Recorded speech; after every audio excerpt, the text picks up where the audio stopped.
Mary, you have found favor with God. You will conceive and give birth to a son, and you are to call him Jesus. I am the Lord's servant. May your word to me be fulfilled. This is an unwanted pregnancy. I am so confused. Please stay with me. I am really tired. Do not be afraid to take Mary as your wife, for what is conceived in her is from the Holy Spirit.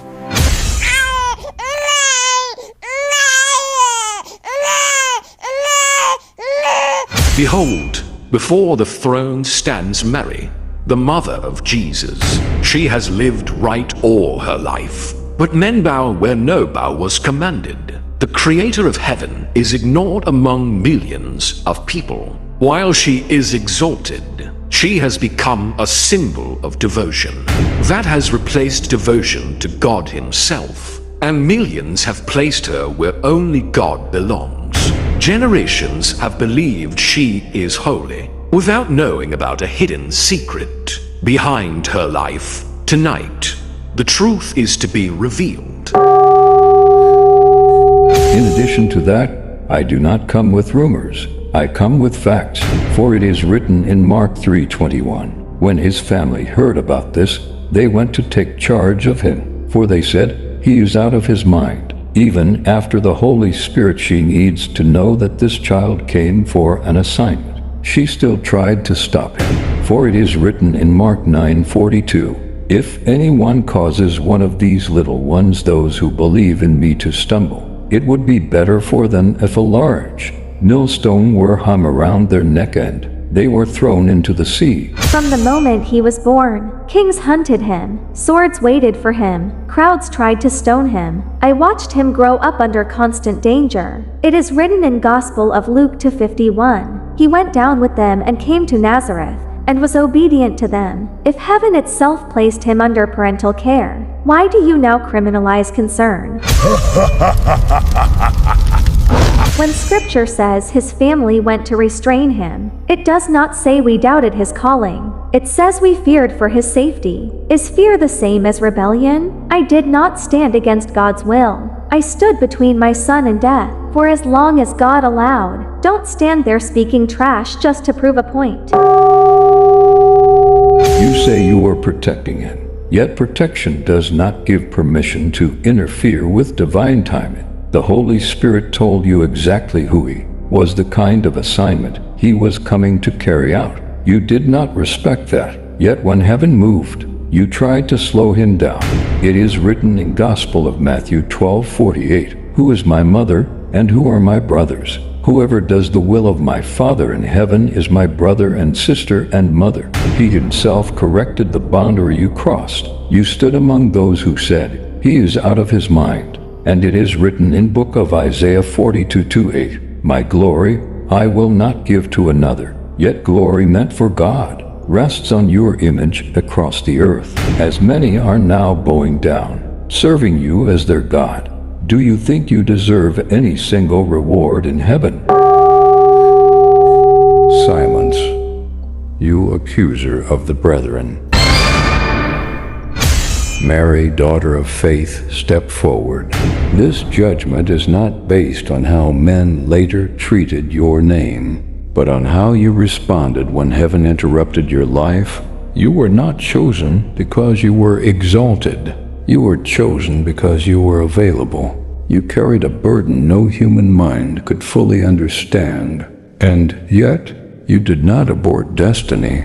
You did not silence purpose. You did not compete with God. When misunderstanding came, you pondered. When pain came, you endured.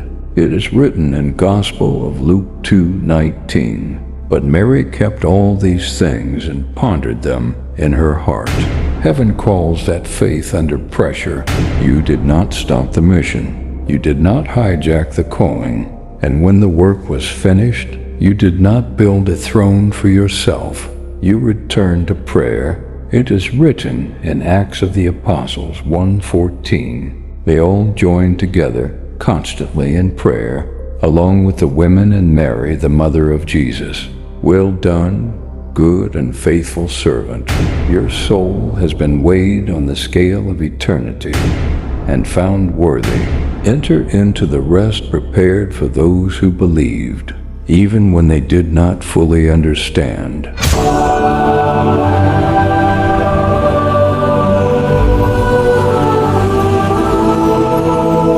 And to you watching this, I never asked you to worship Mary. I asked you to follow Christ. You shall worship the Lord your God, and him only shall you serve. Gospel of Matthew 4:10. Mary herself pointed away and said, "Do whatever he tells you." Yet many have done the opposite. This warning is not against Mary. It is against lazy faith that prefers symbols over surrender, rituals over repentance, images over obedience. Mary won because she submitted. You will fall if you substitute. Do not replace obedience with admiration. Do not replace relationship with religion. Do not replace Christ with comfort. Christmas is not about exalting a woman. It is about God entering human weakness to save sinners. And the question before you is simple.